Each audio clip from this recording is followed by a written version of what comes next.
Hello and नमस्ते everyone. So नेपालमा चाहिँ एउटा नयाँ नेपाली एक्सेसरिज ब्रान्ड लन्च भएको छ यो मन्थ।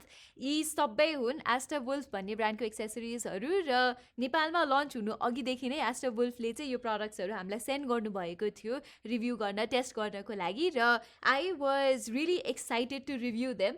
तर सिन्स यति धेरै प्रडक्ट्सहरू थिए our entire team took the necessary time to test this devices properly र अनेस्टली भन्नुपर्दाखेरि चाहिँ I am very disappointed.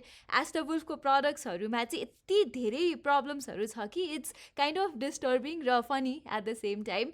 Usually मैले यदि रिभ्यू गर्न लागेको कुनै एक्सेसरिज प्रडक्ट्सहरू जस्तै स्मार्ट वाच अनि इयरबड्सहरू चाहिँ एभरेज जस्तो छ भने अरू त्यस्तो भ्याल्यु फर मनी छैन भने चाहिँ I don't make a video at all. तर यो प्रडक्ट्सहरूको चाहिँ यति धेरै प्रमोसन्सहरू भइरहेछ कि I think every Nepali deserves to hear the truth. Okay, so सुरुमा चाहिँ स्मार्ट वाचको कुरा गरौँ है त। यो हो एस्टा वुल्फको फिनिक्स भन्ने वाच। यो वाचको बक्समा चाहिँ एमोलेड स्क्रिन छ भनेर एडभर्टाइज गरिएको छ र इभन दराजको वेबसाइटमा पनि 1.99 इन्चेस एमोलेड डिस्प्ले भनेर लेखिएको छ। तर हामीले टेस्ट गरेपछि चाहिँ के थाहा पायो भने this is not an AMOLED screen.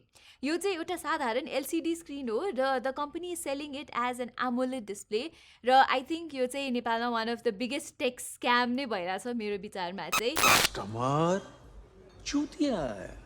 र इभन फनी कुरा त के छ भने some well reputed tech reviewers are saying कि यो चाहिँ एमोलेड स्क्रिन हो without any proper testing. In fact यो वाच एस्टा वुल्फको थर्ड चाहिँ कम्पनीले आइपिएस नै भनेको छ र सबैतिर आइपिएसै भनेर पनि लेखिएको छ। तर सम युट्युबर्स आर सेइङ कि यो चाहिँ एमोलेड स्क्रिन हो भनेर। र यो प्रडक्ट्सहरूको चाहिँ यति धेरै प्रमोसन भइरहेको छ कि केही दिन अगाडि चाहिँ दराजमा स्मार्ट वाच भनेर सर्च गर्ने बित्तिकै एस्टा वुल्फ नै आउँथ्यो र फुड ब्लगर्सदेखि लिएर TikTokers are unboxing and reviewing the smart watches. यति हदसम्म कि I think I should quit being a tech reviewer myself. Anyway, jokes aside, यो चाहिँ एउटा नेक्स्ट लेभलको नै फेक मार्केटिङ र स्क्याम भयो र आई होप कि एस्टा वुल्फ र दराजले चाहिँ जो कोही कस्टमरले पनि यो प्रडक्टहरूको रिफन्ड गर्न चाहन्छन् नि they should provide full refund नै।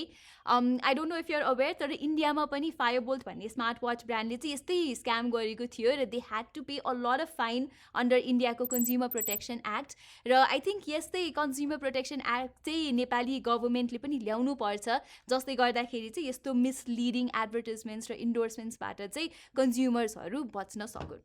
सिमिलरली यो एस्टा वुल्फको मुन भन्ने वाचमा पनि प्रब्लम भएको चाहिँ मैले पाएँ। जस्ट स्क्रिनमा फ्ल्यास अन गर्दाखेरि चाहिँ यु क्यान सी कि भित्रबाट डेन्ट टाइपको छ। सो मैले चाहिँ कन्फर्म गर्न दराजबाट अर्को पनि युनिट लिएर आएँ विच इज राइट हियर र यसमा पनि सेम इस्यु नै भएको पाएँ। र सबैभन्दा डिस्टर्बिङ कुरा त यो दराजबाट आएको अर्को प्रडक्ट युजवाला थियो कि अनि अलिकति डेन्स र स्क्रैचेसहरू पहिलेदेखि नै थियो यसमा।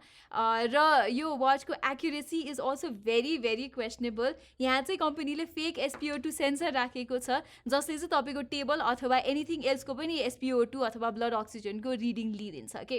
फर इन्स्टेन्स एउटा डेमो अहिले नै देखाइहाल्छु है त। सो SpO2 यहाँ छ, मैले यहाँ स्पिकर माथि राखेको छु होइन। एकछिनपछि यसमै रिडिङ देखाउँछ कि। यस, यो स्पिकरको ब्लड अक्सिजन चाहिँ 99% रहेछ। भेरी भेरी हेल्दी स्पिकर रहेछ यो होइन। सो यसरी चाहिँ as you can see fake SpO2 sensor चाहिँ यहाँ युज भइरहेछ। ओके, अब चाहिँ लेट्स टक अबाउट स्पिकर्सहरू है त। यो हो एस्टा वुल्फको ब्याङ्गर र एस्टा वुल्फको ट्याङ्क भन्ने स्पिकर जसको प्राइस चाहिँ 2000 र 3000 रुपियाँ छ। प्राइस चाहिँ अब कम्पेटिटिभ नै लागे पनि दराजमा यही same A to Z product चाहिँ न्यू रिक्सिङ भन्ने ब्रान्डले पनि सेल गरिरहेछ for a much much cheaper price. In fact हामीसँग चाहिँ त्यो युनिटहरू यही नै छ। र फनी कुरा चाहिँ के हो भने मैले चाहिँ यो प्रडक्ट्सहरू दराजभन्दा सस्तो प्राइसमा माउबाउतोबाट लिएको हो कि। अनि यो प्रडक्ट्सहरू चाहिँ यति सिमिलर छ कि इभन युजर म्यानुअल पनि सेम नै छ। जस्ट डिफ्रेन्स भनेको चाहिँ यसमा चाहिँ वुल्फ भनेर लेखेको छ भने यसमा चाहिँ लेट्स स्टार्ट भनेर लेखेको छ। लाइकवाइज अब यहाँ चाहिँ मेड इन चाइना लेखेको छ भने यहाँ चाहिँ मेड बाई वुल्फ अथवा मेड फर नेपाल भनेर लेखिएको छ। Plus as you can see यो बक्सको प्याकेजमा this is written as designed in Nepal which is again extremely fake marketing. यति मात्र नभएर हामीले चाहिँ अलमोस्ट सबै एस्टा वुल्फको प्रडक्ट्सहरू चाहिँ यो सबै इयरबड्सदेखि लिएर रेट्रो स्पिकरलाई चाहिँ एभ्रिथिङलाई अलिबाबामा पनि भेटायो। जस्ट आफ्नो ब्रान्डको लेबलिङ गरेर अर्डर गर्यो भने चाहिँ you can make your own entire brand नै। लाइकवाइज एस्टावुल्फको चार्जर्स अनि पावर ब्याङ्क्स र केबल्सहरूमा पनि फल्स क्लेमहरू चाहिँ कम्पनीले गरेको रहेछ. फर इन्स्टेन्स यो 38 वाटको चार्जर हो भनेर भनेको छ, तर 18 वाटभन्दा माथि यस्तै चार्ज नै हुँदैन. Let me so you a demo है त. दिस इज 38 वाटको चार्जर यो एस्टावुल्फको. र हामीसँग चाहिँ एस्टावुल्फको केबल्सहरू पनि छ, एउटा टाइप ए र टाइप सी वाला. यसले पनि फास्ट चार्जिङ सपोर्ट गर्छ सपोजेटली. सो एनिवेज हामीसँग चाहिँ यो डिभाइस पनि छ जसले चाहिँ हामी कति वाटमा फोन चार्ज भइरहेछ भनेर टेस्ट गर्छौँ है त. So let's plug it in and let's see के हुन्छ भनेर. सुरुमा चाहिँ टाइप सी प्लग इन गरौँ किनभने it is suppose to charge this phone at 18 watts म्याक्सिमममा. Okay, so we have the device right here जसमा चाहिँ अलिकति चार्ज लो नै छ. लेट्स सी कति वाटमा चार्ज हुन्छ है त, कति वाट आउटपुट दिइरहेछ.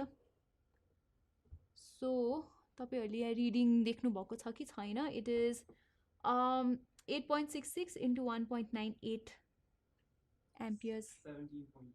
ओके, 17.1 भनेपछि नियर टु 18 वाटै छ. नाउ अब चाहिँ it's the moment of truth किनभने दुइटैबाट फास्ट चार्ज हुनु पऱ्यो र टोटल वाट चाहिँ 38 हुनु पऱ्यो नि त. So we have another device,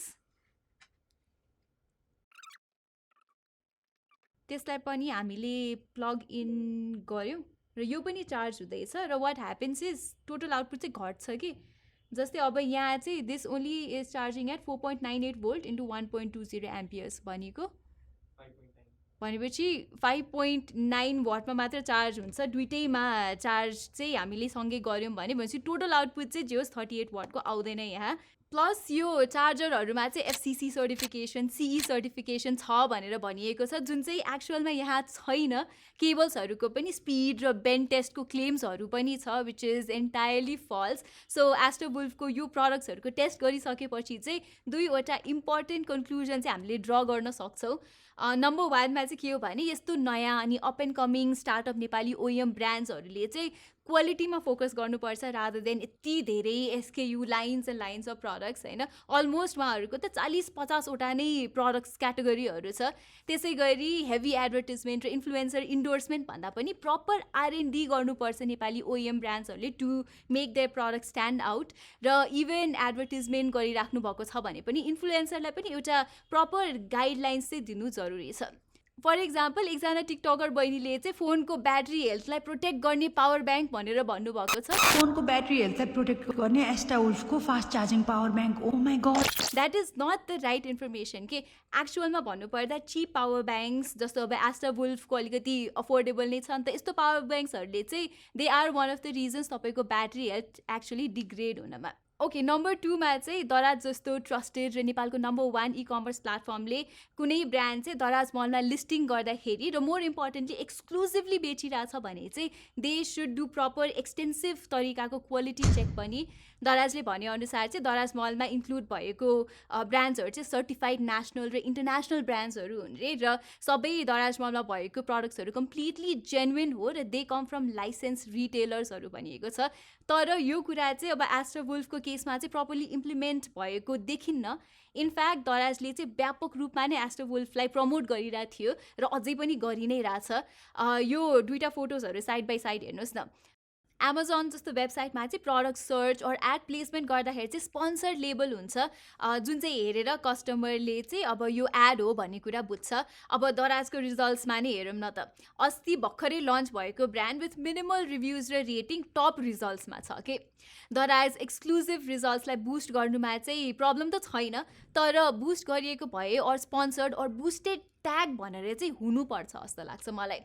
धेरैलाई चाहिँ अब यस्तो प्र्याक्टिसेसको बारेमा थाहा नै हुँदैन, त्यसैले दराजले ट्रान्सपेरेन्सीको साथ एड भए एड और चलेको सामान भए बेस्ट सेलर और हाइएस्ट सेलिङ प्रडक्ट भनेर चाहिँ छुट्याउँदा customers will be more benefited.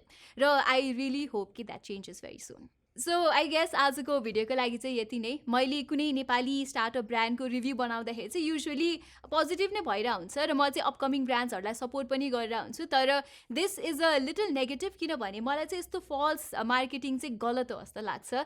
But then again मैले एस्टावुल्फको यति धेरै पेड प्रमोसन्सहरू र इन्फ्लुएन्सर मार्केटिङहरू देखेपछि चाहिँ एज अ टेक रिभ्युअर यो चाहिँ अब ग्याजेट बाइटको एउटा रेस्पोन्सिबिलिटी नै हो जस्तो फिल भयो to give you the right information.